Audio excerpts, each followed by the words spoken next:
Thank you very much.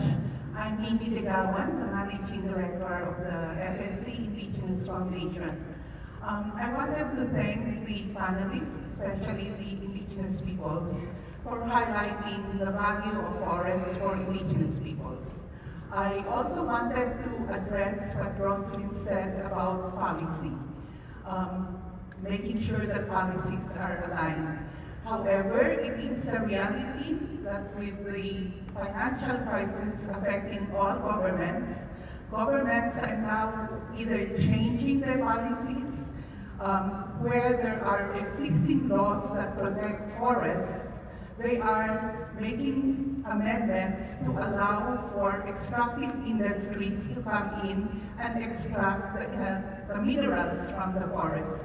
So what do we mean by aligning policies when the reality is that governments are also trying to increase their revenues, and unfortunately the source of revenues are in the territories of Indigenous people. So even in areas where Indigenous people's rights to their lands and territories and resources are respected, they are now facing a pushback because of the need for minerals as well as for alternative energy sources.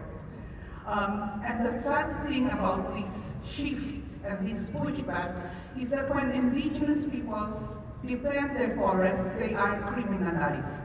I think that is one thing that we have to talk about.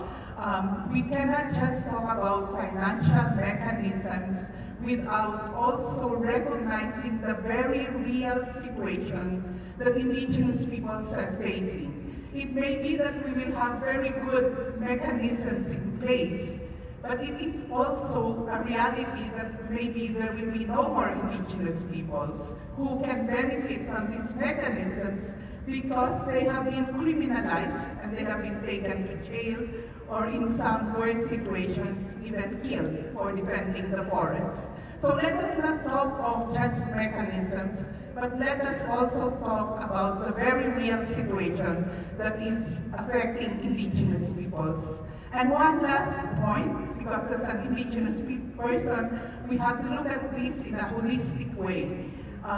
Forests are not the be-all, end-all of climate solutions. Indigenous peoples steward not just forests, but very different ecosystems. So when we talk of mechanisms, we have to make sure that we involve a wider array of Indigenous peoples and include the different ecosystems in the discussions. Thank you very much.